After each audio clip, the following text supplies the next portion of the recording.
I'm super excited today to welcome Julie Dreifaldt, who is from One Chance to Grow Up, a subject matter expert and really sought after speaker. Julie goes all around the country to speak about this topic to parents, trusted adults, staff, really helping us to understand how THC and hemp impact kids. And I'm going to hand it over to her here in a second. And I just want to remind everyone as well that you will have an opportunity to ask questions at the end. So there's a Q&A feature at the bottom of your Zoom webinar that you can enter those questions in, and Julie will present for about the next 40 minutes. And then we'll have that Q&A. I'll also share out her slides as well as this recording hopefully tomorrow. And then this will also be posted on our website at dpsprevention.org. So without further ado, thank you so much, Julie, for being here with us. Haley, thank you so much for the kind introduction. And we love the partnership we have with DPS. It's been one of over a decade. So thank you very much for that. Again, my name is Julie Dreifaldt. I'm the National Director of Outreach and Community Engagement for One Chance. I speak across the country to schools, to parents groups, to prevention conferences, to the TSA guy who opened up my bag and wanted to know what all these posters were just last week. So I'm married relatively happily, 28 years later this year. We have two giant Great Danes, which hopefully will not interrupt our webinar today. Three incredible kids, and no words can express the deep love I have for them. I love all kids. I've been in industries that have worked with kids. I always love them individually, collectively. Every Sunday night, I have a bunch of college kids come over for dinner. We have a One Chance Youth Council. I love kids. That's why I'm here. That's why I do what I do every day. And I'm guessing that's why you're here. You love a kid or kids collectively and are excited to be here. So thank you. Today, we're going to cover what cannabis, hemp, THC, kratom, and psilocybin are, and address questions like whether marijuana is safe, or whether it's addictive, how it can be especially harmful for our young people because of their developing brain, how it can impact physical and mental health, school performances. We'll also kind of take a quick look at the potency of these products, the trends, and the marketing tactics. And then finally, we'll just do a quick how to talk to your kids. I get that question all the time. How do you talk to the kids in your life with science-based and trustworthy resources? So today we're going to begin with a little English and chemistry lesson. So you may have heard about, well, first of all, we're talking about cannabis, marijuana, weed, pot. This refers to all the things that come from the plant cannabis. Today, I mostly refer to this as marijuana because that's how it was legalized here in Colorado in 2012 in our state constitution. But really, we're talking about this.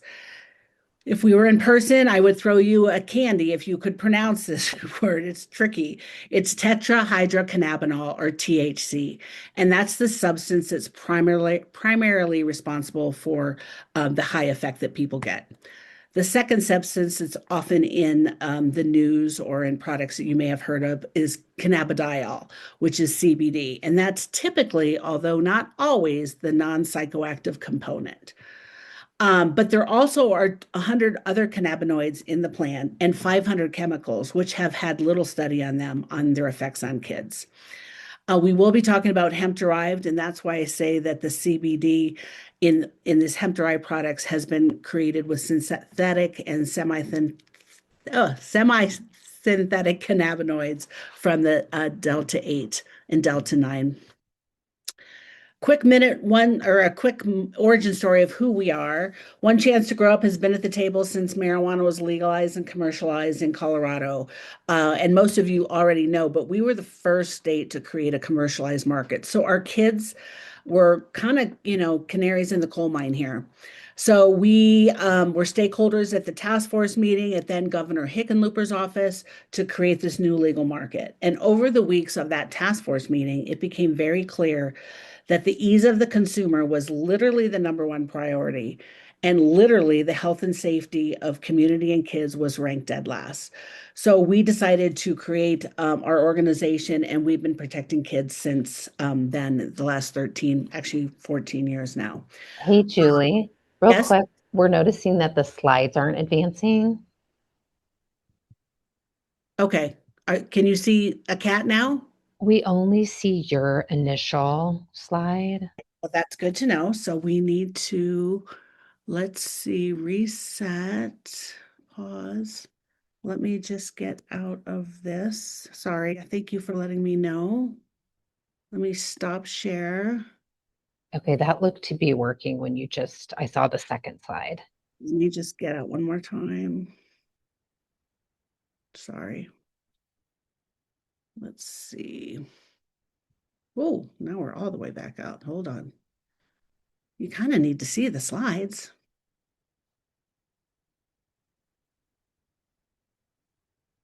Can you see them now? Yep, that is working. There we go. Okay, Thank so you, Jill. that's the tetrahydrocannabinol. Again, Candy, if you can pronounce it, and I'll give you $10 if you can spell it. CBD, we talked about that. This is who we are. We really protect kids, and we are involved in policy. We're involved in education. Our message has gone national because so many states are legalizing and commercializing THC. Okay, so boring data, but it's really important to know the landscape of these substances. So, Monitoring the Future is a survey that's funded by NIDA, which is a component of the National Institutes of Health.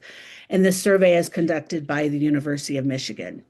It's an annual survey with tens of thousands of students from across hundreds of private and public schools across the country. So this data shows us the importance of social norming. This is a huge protective factor. So it's perception versus truth. Kids need to know that despite what they may believe when they look around their school, only about 1 in 3 have ever tried marijuana or vape nicotine by the 12th grade.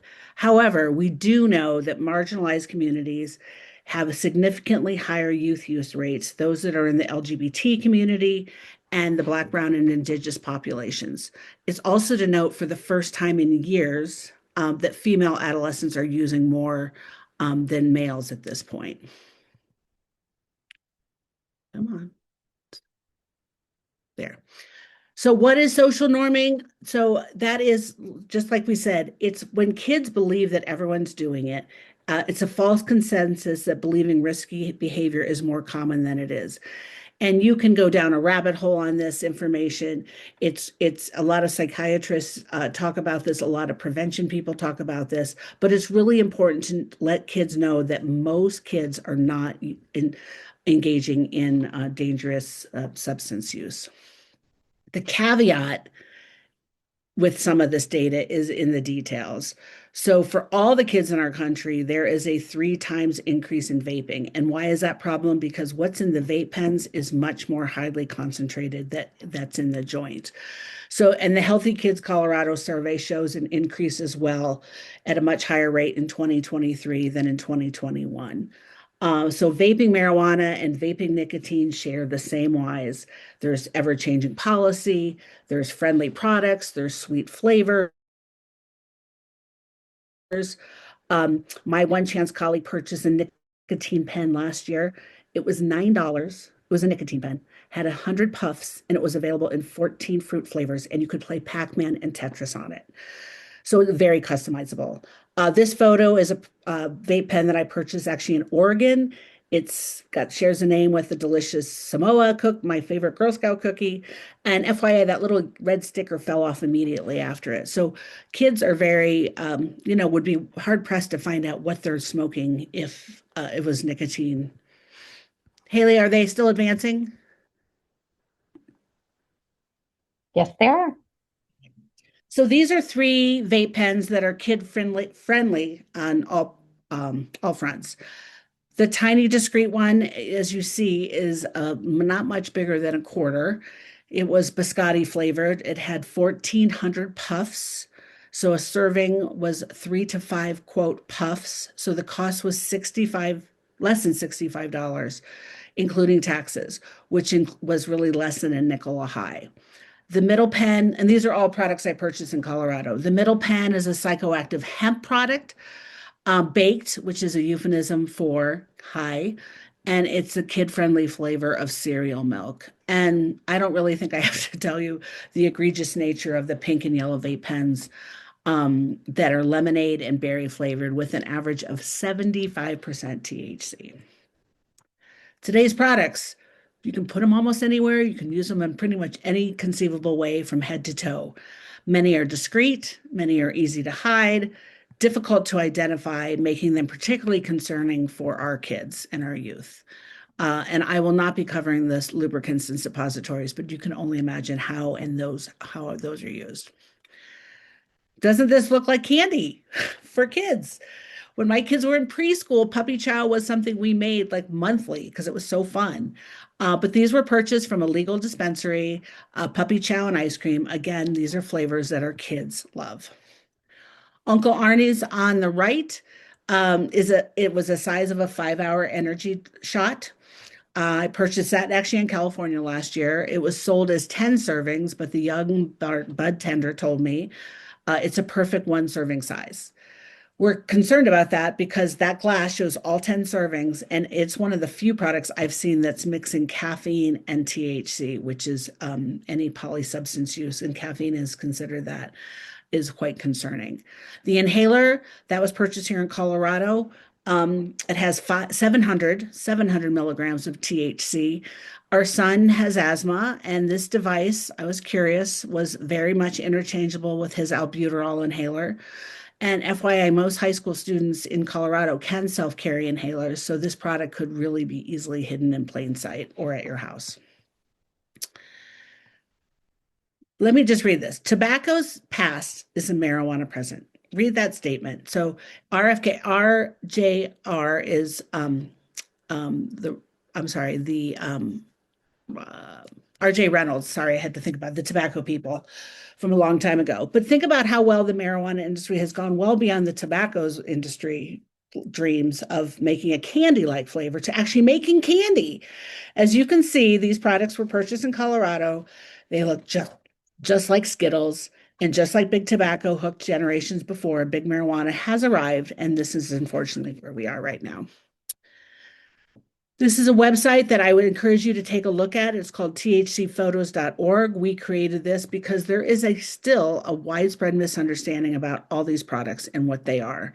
So we created this to let people know what the adult use looks like, to find some of more of the egregious products throughout the country. Obviously, Colorado, we have the most pictures from, but as many say, a picture is worth 1,000 if not a million words. This picture was taken from Spokane. So unfortunately, every time we go on a family vacation, I want to shop the dispensaries because I thought some of these products were so egregious. There's malted milk balls in there. There's an orange soda. There was chocolate chip cookie dough. So take a look. These are products you're free to use for educational purposes, but it's thcphotos.org. So on to marketing to our precious kids. And I don't want everyone to think like if you see a broccoli in your kid's phone that means they're using drugs, but these are commonly used emojis that have helped with marijuana transactions, sales, and promotion.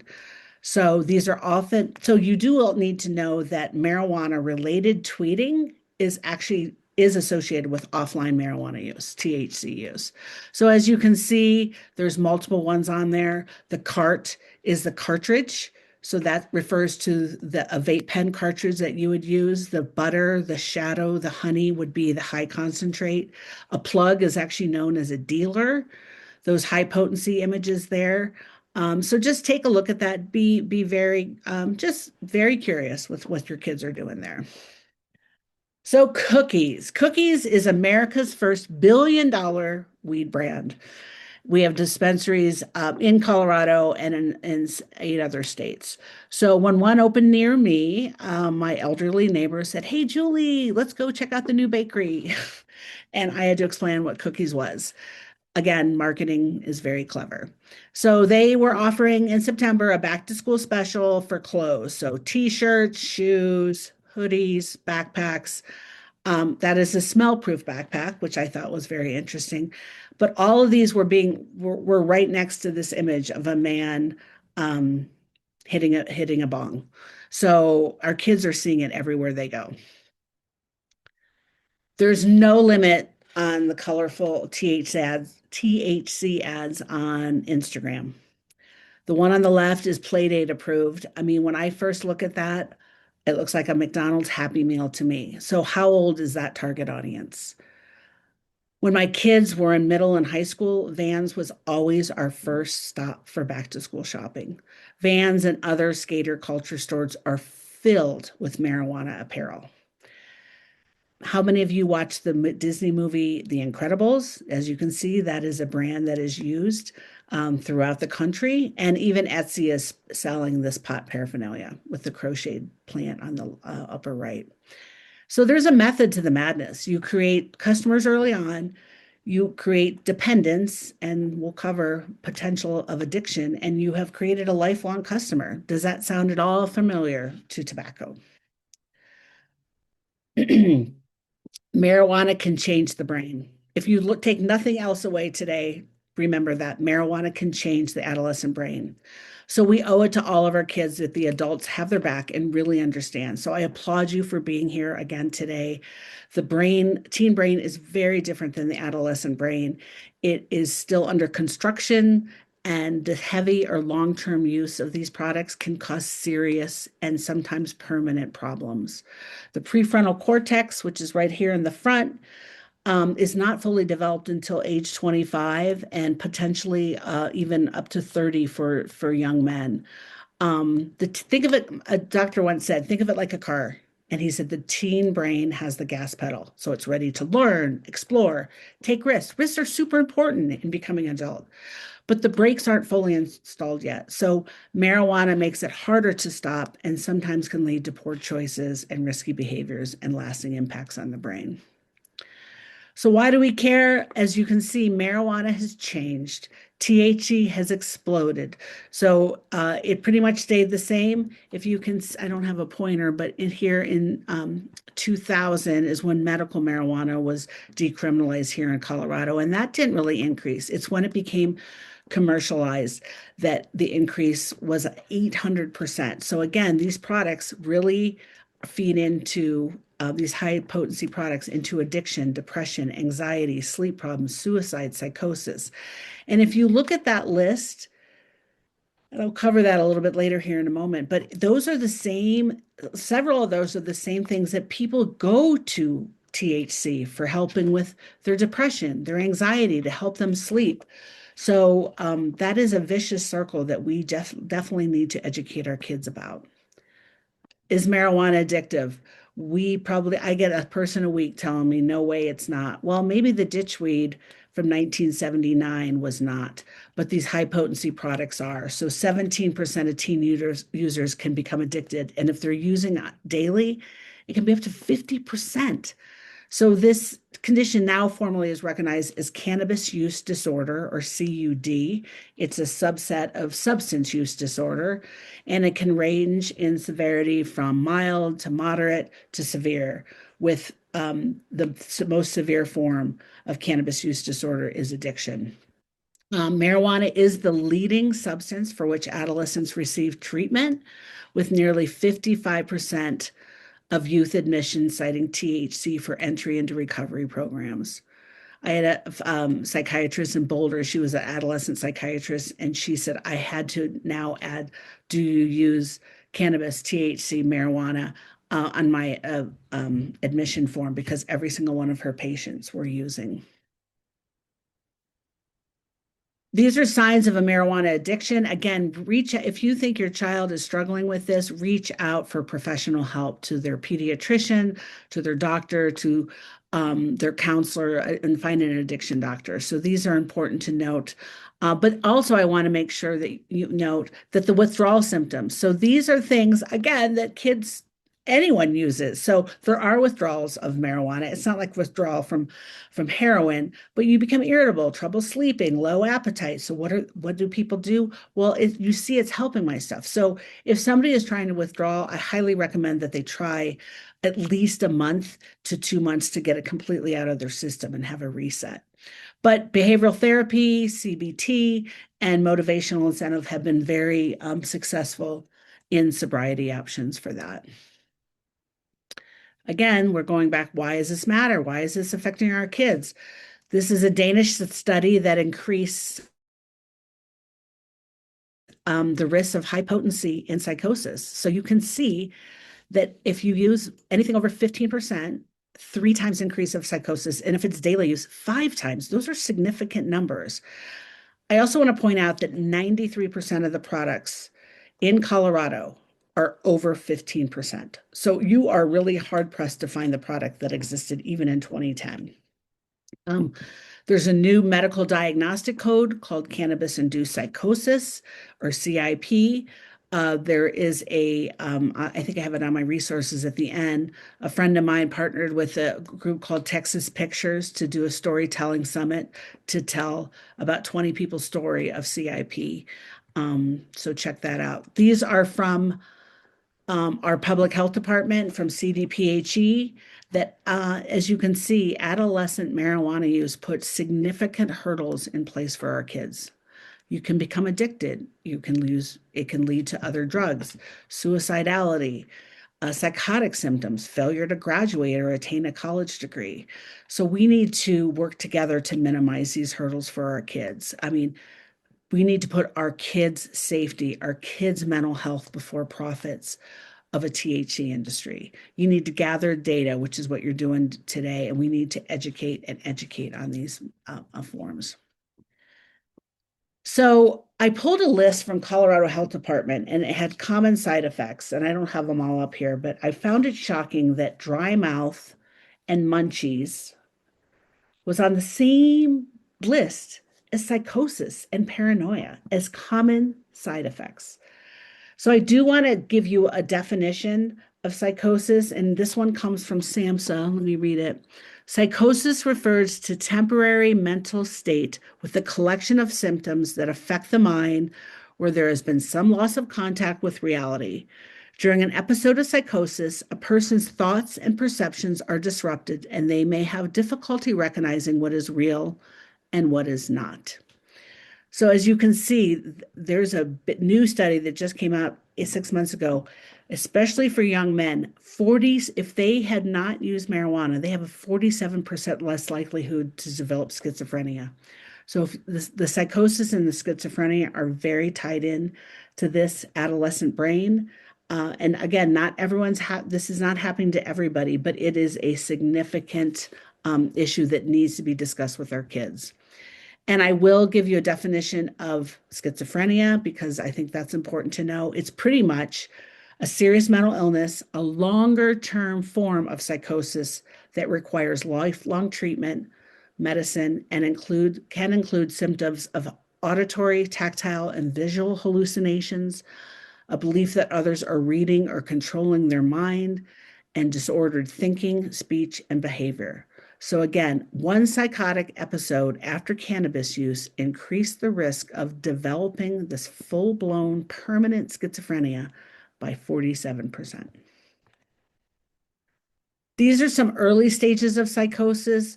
We've hired somebody on our team recently whose son developed schizophrenia or developed psychosis and took his own life.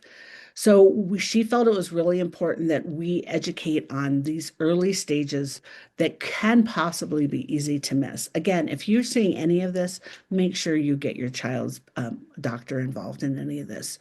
So, but we do know that this is a good time that the brain may be beginning to misinterpret reality, and care sometimes can feel like control, concern can feel like a threat, but this is a phrase that the brain is still reachable. So prevention is very much possible if we recognize this stage. This is a sobering statistic. Since commercialization began in 2014 here in Colorado, THC remains the number 1 substance found in completed suicides from 10 to 18-year-olds in our state. And this is data. It's been almost double for the past like 5 or 6 years than alcohol. This number was down to 22% in 2022, but now it's gone up to 24.6%, which is an increase. So I'm not saying causation, correlation, but today's marijuana is entwined with our youth mental crisis here in our state. I'd like to know, I don't know if we can do I just like a cannabinoid hyperemesis syndrome. Like, have anyone heard of this? Sometimes it's called the disorder of marijuana commercialization. It is recurrent vomiting episodes, violent vomiting episodes. It's classically relieved by hot showers, but so hot that these people come in with second-degree burns into the ER. Vomiting episodes are typically associated with loud screaming during the vomiting, which was coined by a Pueblo physician by scromining. Um, I heard there was a videotape of or an auditory tape of it vomit somebody scromining, and it's a sound you would never want to hear and you would never miss. Very expensive. They do endoscopies and colonoscopies and admissions to figure out what's going on. It does not respond to typical anti-nausea medication, and the only cure is cannabis cessation, stopping the use. And it takes 4 to 6 months for these symptoms to stop. There have been multiple reports of death, electrolyte abnormalities, renal failure, cardiac abnormalities. These are warnings from the state of Colorado on high potency marijuana. As you can see, there's significant mental health symptoms, uncontrolled and repetitive vomiting, like we just talked about, dependence or addiction, and then psychotic and disorder and psychosis. So those are significant. I do want to note that we partnered with Denver Public Schools. I spoke at North High School a couple years ago, and they said this would be a really great campaign in Spanish language. So we created the Spanish language digital campaign. We had 5 billboards across the area right outside of North High School, and it was really successful. So it was we want to partner with parents in any way you can. So please reach out to me if you're interested in anything like out of the box. So we want to work with you. We talked about that. All right, gateway can be a very polarizing word, but I want to clarify what I mean. The definition of gateway is, quote, a means of access or an entry point per Webster Dictionary. So last year, our daughter lived in Vancouver, and I crossed the Canadian-US border multiple times that year. There was a gateway town, a place where I began my journey into Canada. Marijuana fits that addiction, a place where kids begin their substance journey. For the large majority of teens, this begins with alcohol, marijuana, and or nicotine. So THC use at 14 is strongly associated with opiate use at 19. That's significant. I have multiple other studies if anyone would like. So this is a billboard we have right now going on in El Paso and Teller counties. We have been very successful in achieving some money from the opiate abatement settlement. So there is, I think it's like $80 billion that's coming into our country, and each state gets an allotment from the settlement. It is not federal money. It is a settlement money from the Sackler family and the big pharma companies. We got money in Arapahoe County, and we're hoping for the opportunity to apply for the Denver County opiate funding, which is Region 11. So stay tuned. Reach out if you want to partner with One Chance on the importance of upstream prevention in this. And Dr. Libby Stout is an addiction psychiatrist recognized across the country. And please note there is no level of THC that is safe for the developing brain, period. And last but not least, I want to show you that there's other, not just mental health outcomes. Smoking or vaping, anything is not good for your cardiovascular system. There is more and more science that shows how it affects the heart, the strokes, other lung injuries. It can raise your blood pressure. There's reproductive health issues, hormone disruption, and as we talked about, that CHS. So there's many reasons why kids might not start, but why do teens use? This comes from SAMHSA, which is the Substance Abuse and Mental Health Services Administration. So if you're talking to a kid, ask them why. Like, these are the 5 reasons that SAMHSA has come up with, but I think it's really important to have that question. So professionally, I speak, and the rest of our team probably speak to about 90% of adults in our personal lives. But when I talk to kids, this is what I hear. So it helps with my anxiety and depression, Julie. Oh my gosh, it's organic, it's natural. It helps me sleep. It's so much better than a beer. I'm a better driver when I'm high. That one I hear more than I should. This is not from kids, but this data has been proven across the country. It helps with my morning sickness. It's sold as medicine, so it must be safe. And it helps me focus on school. So these are all false messages where there is explicit science countering that. Marijuana can cause anxiety and exacerbate other mental health issues. I think we showed that it's no longer organic or natural, as you saw in those products that I showed. And 93% of the products found are over that 15%. It's safer than alcohol. It still can use, just like alcohol, it can lead to a substance use disorder and addiction. Marijuana use impairs skills when you're driving. It is an intoxicating substance. No intoxicating substances make you a better driver. It's sold as medicine. No, medical marijuana is not approved by the FDA, meaning that it's the things sold in dispensaries have not been evaluated, whether they work, what the proper dosage may be, how they interact with other drugs, and if they can have serious side effects. I do want to spend a little bit more time on helps me on focus on schools because I think it's really important that you need to see the data points on this. So lower grades, impaired learning up to 28 days after use. There's increased absenteeism, the higher risk of dropping out, less likely to engage in college postgraduate degrees, and your executive function. One doctor told me recently, and I think this was really interesting. Think of all the decisions you make before the age of 25 or 27. You're deciding whether you go to college, what career path, what trade school you might go to, what friends you have, whether you might choose your life partner, whether you might start a family, whether you buy a house, the financial decisions. If your brain is not working, those are really huge.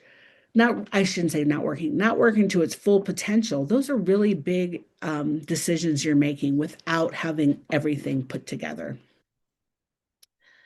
So I do want to clarify, I've shared a lot of scary quote science, but these are not scare tactics. Potential outcomes for kids of that may use THC. I'm also not saying these outcomes are inevitable, but we don't know who it's going to affect. Science is really revealing every day, literally like every day, practically, that there's new studies that it can be devastating to the adolescent brain. And like I said earlier, recovery is possible. So the most important things to take away here are early initiation, frequency, increased frequency and potency. So it's if you use early, if you use often, and if you use the high potency stuff, that is all really associated with these negative health outcomes. So I'm going to quickly cover a few of these other intoxicating substances that we're finding throughout our state. A quote came from the FDA commissioner that really kind of encapsulates the problems of these substances. He said, quote, people seeking to treat their ailments sometimes mistake a product as being safe because it's easily available, whether online or even at gas stations. But availability is no indication of effectiveness or safety. So these have been marketed as an alternate to controlled substances to help with anxiety, depression, pain, same things as THC, and death has been associated with all these. So they are not FDA. So first we're going to talk about hemp.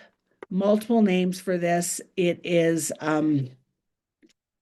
it's very complicated scientifically or chemically, I should say, but there was a loophole in the Farm Bill in 2018 that created the opportunity for these intoxicating substances. So they now are outside of the dispensary model, the legal market here. There's novel cannabinoids, there's no regulation, there's little testing, and they're available a lot of places. So I bought these products in one afternoon. I went to two stores and one online. Again, these are hemp derived THC. So One store said I had to be 21, one store said I had to be 18. One store checked my ID, one did not. I mean, I know I don't look 18, but still. They all contain intoxicating THC. There were synthetics. These are available at gas stations, the online sales. There's no research. The legal, One Chance to Grow Up has been very involved on the federal level to keep this closed. So we're hopeful that these have been illegal. They hopefully will be implemented in November of this year, that these products will be out. Colorado does have a lot of these intoxicating substances out, but they're still pretty easy to find. This is a vending machine from California.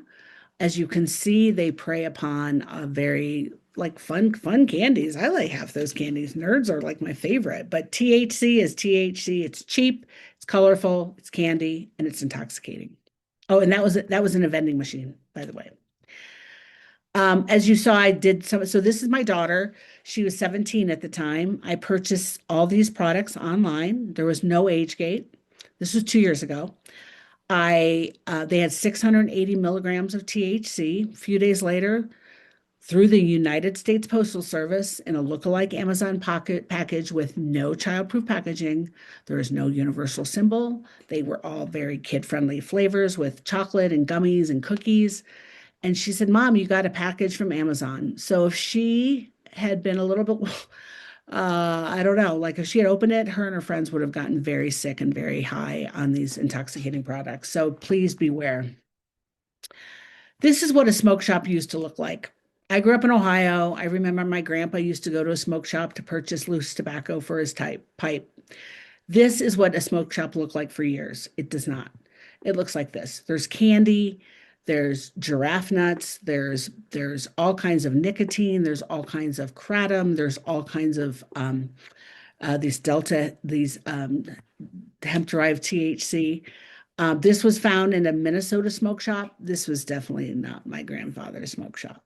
So these are warnings about these hemp products.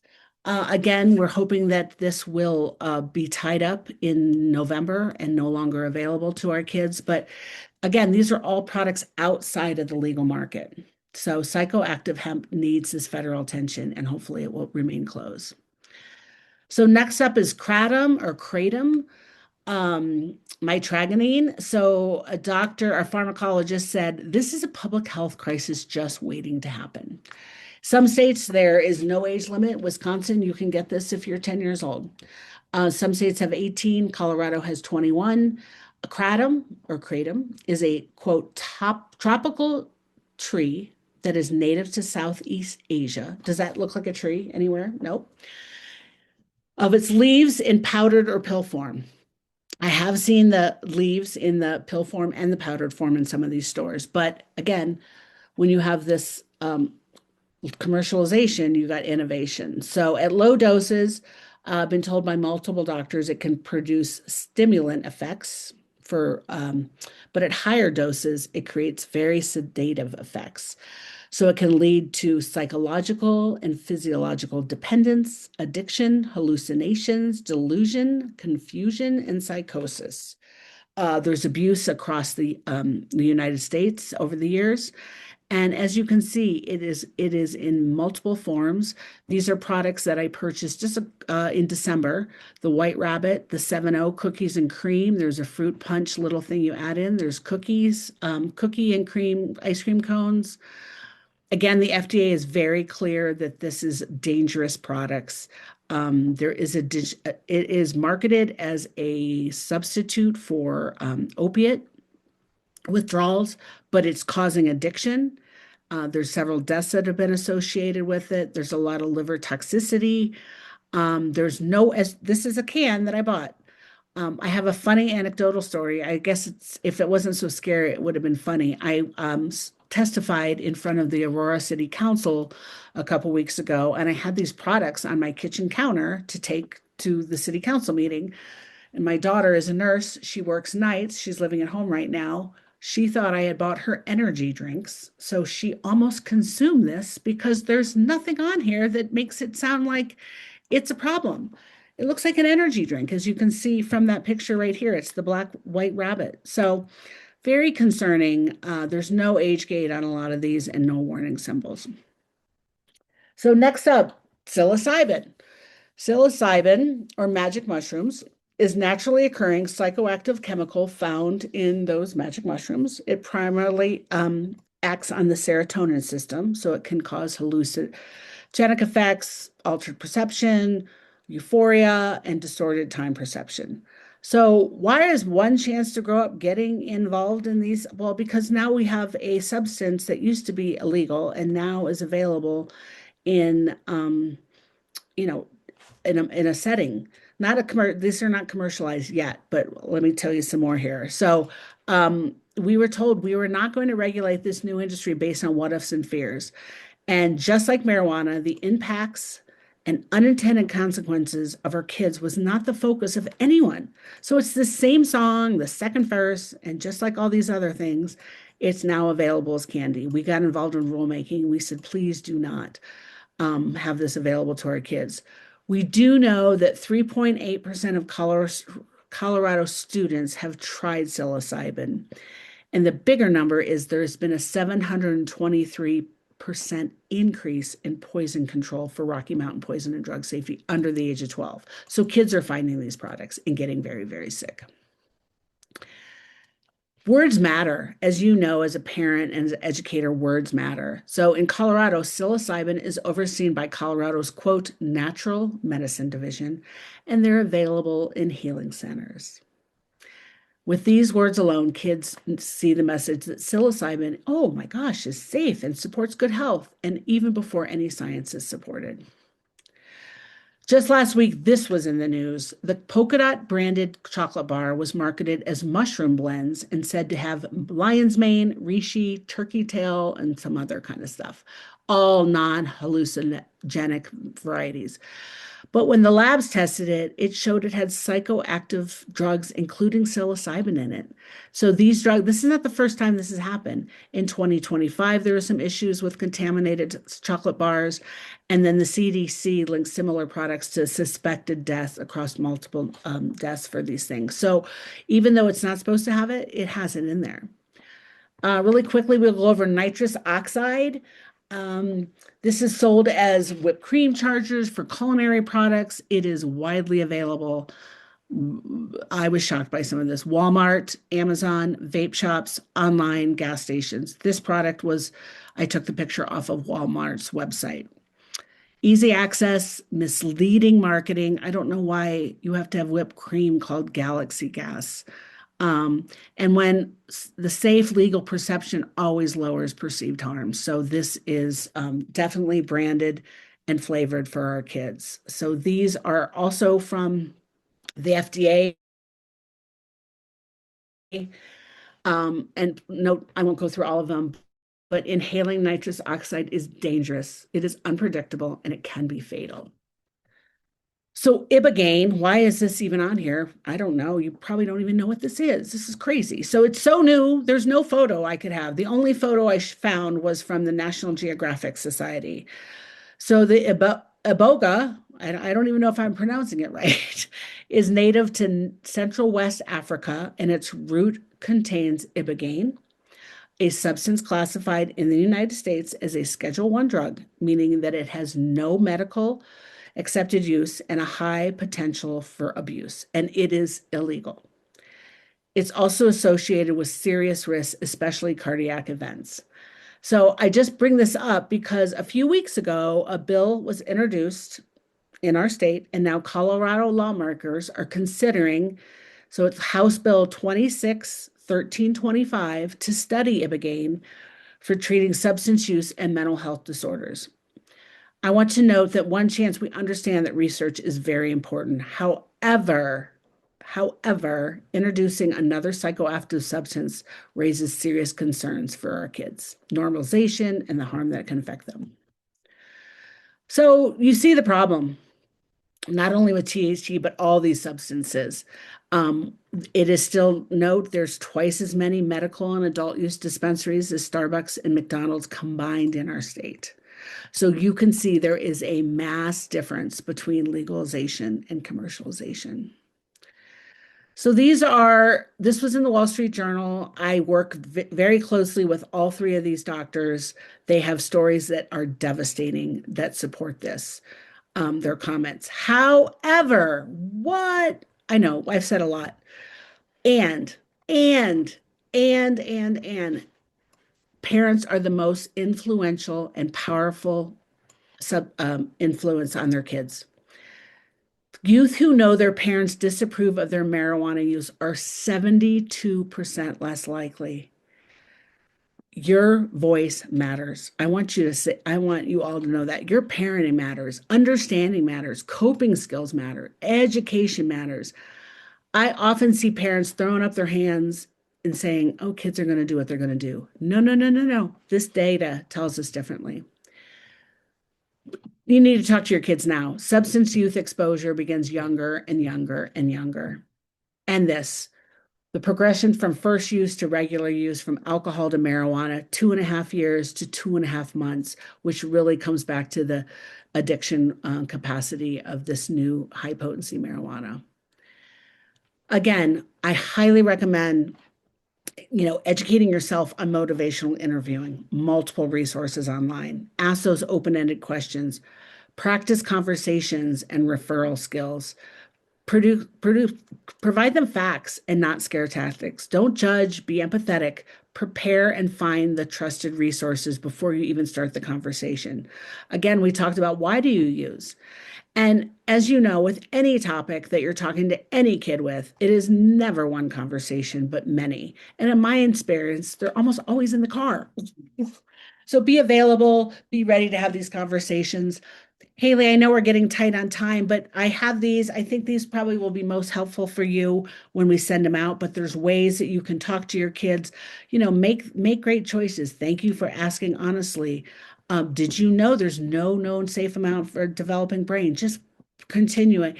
And then if you're finding that there is a child in your life, whether it's your own or a student that is using regularly, you need to get professional guidance very quickly. And then also let them know that you're going to be there for them at the end of all of this.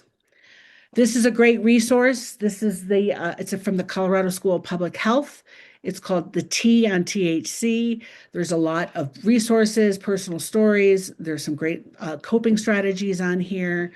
These are other resources, the T on THC, the THC photos, all great science-based resources for you to use, download. One Chance to Grow Up is here for you. We have a newsletter. We have marijuana free zone stickers. You can sign up. I really suggest you sign up for a website just so you can we send monthly newsletters so you can educate yourself on what is out there, the new products. This is one of my favorite quotes. Jacques Cousteau was talking about his ocean and the things that live in it, but I love kids. That's my why. We talked about that. Kids need to be protected. Their world right now is filled with very complicated, confusing, and false profit-led messages. The stakes are high, so please protect your kids and know that you have a voice. So that's all I have. I'd love to open up to some questions.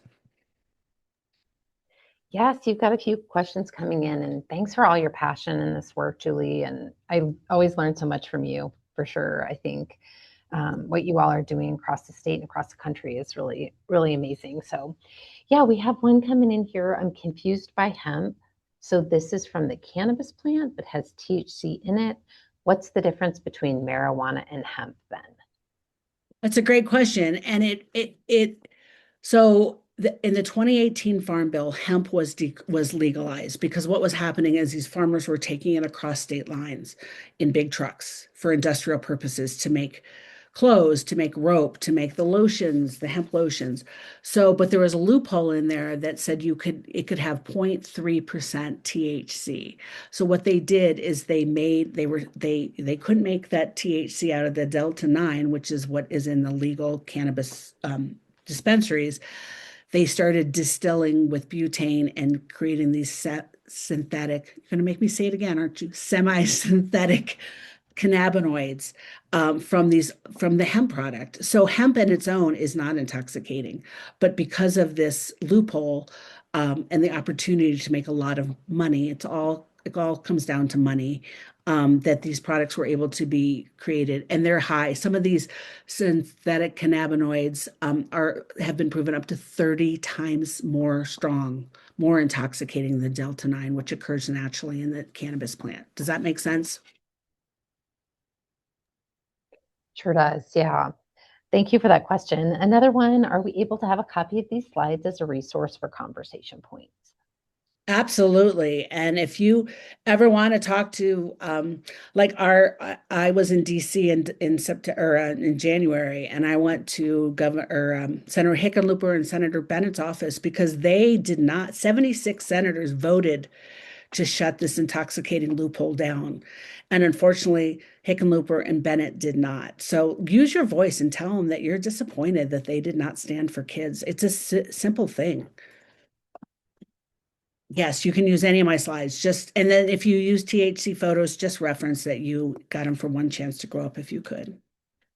You bet. And Allie will also send those out tomorrow. So you'll have a copy of the recording as well as the slides. And those will also be posted on our website, dpsprevention.org.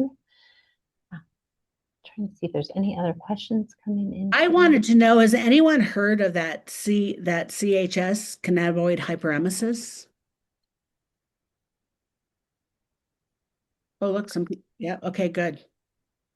Yeah, it's very interesting. I speak across the country, and a lot of people, and I think more and more physicians are finally aware of it. But yeah,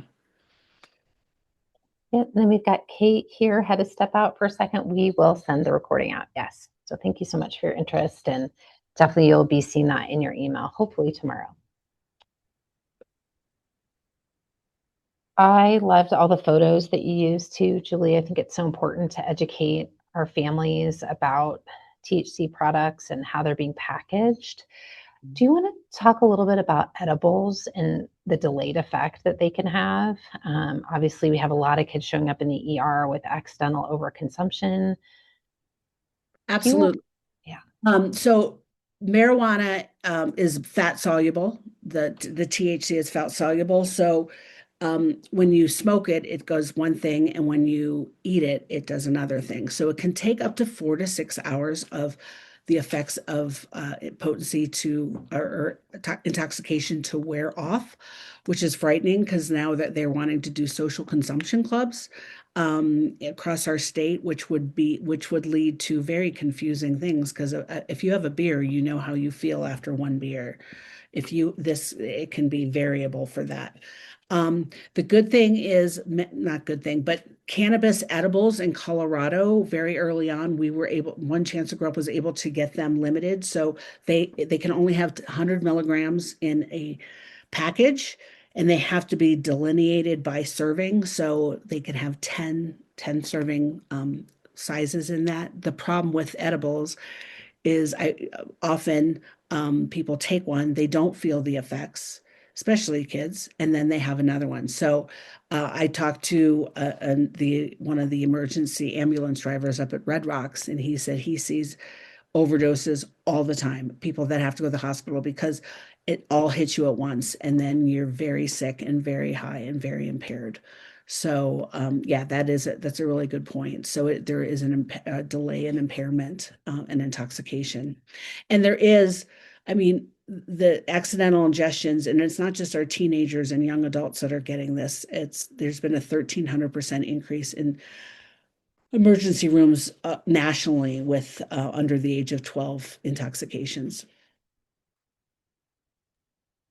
So helpful. Yeah, I think that's such an important point, teaching point, for all of us to understand and to be able to relate to our kids. And um, obviously, no use is the safest. And Let's delay see. is also a big message. I mean, delay, like wait until you're 26, like we talked about that brain development. I know, having kids that are in their young 20s, the kids really care about their mental health. So if you can say this product can really mess up, your psychological and physiological self, I think that it resonates. There's no magic point that every kid's going to respond to, but I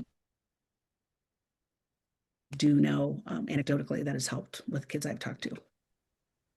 Very helpful. Yeah, let's see. Last question here. I still don't understand hemp and how it is potent if there's time, more so If than THC marijuana. I can send you the information because they've taken, and I am not a chemist. I was an English major, so I am not a science person, but they take the cannabidiol, take these cannabinoids and then they extract them with butane and they change the molecular, from what I understand, the molecular setup. So just enough that it becomes very intoxicating. There every day there's new compounds. There's a website called binoid.com, and I'm not recommending to go but I educate myself on that because there's different ones every day. There's THCO, there's THCA, which is an acetate. Again, I'm not a chemist and not a scientist, but they've created the loophole has enabled them to create these synthetics that are really have nothing to do with the hemp product any longer. Thank you. Yeah, one last question. I think we have just enough time for, hopefully. It says, can you speak more to 70H and the difference between kratom and this derivative? Also, where is it available and why the legislature is so reluctant to regulate and make it illegal and label it as an opiate? It works on the opiate receptors in the same way opioids do. What can we do? So that's a really good question. I thank you for that. So 7OH is illegal in Colorado, from what I understand. I don't know the big difference. That cookies and cream thing I got was illegal. And it's all about enforcement. So there's not enough money to enforce that these products are illegal. So when I shopped again, we shopped in Centennial, Colorado, and this place, I forget what the name of it was, but they had multiple stores, and he said we can't sell this in Aurora because they enforce. So it's all, I mean, so what there was a slide I had, where was it? Right, where was it? Here. If you find products that are for sale that are egregious, and then call you have a voice. They need to know that this is not acceptable in your community. So that denvergov.org consumer protection, call the AG's office. They know what these products are. Call 311 and say, hey. So I think it takes, I mean, the parents have the power. You don't have to be an educator, I'm sorry, a lawmaker, a legislator to get stuff done. We know that you can do that. So I don't, I can be more than happy to talk to you about the kratom and THCO. Julie, thank you. We've hit the 1 o'clock mark. I want to be respectful of everyone's time, but there are some very interested people, and I want to make sure your email is written right up here and that folks can get in touch with you.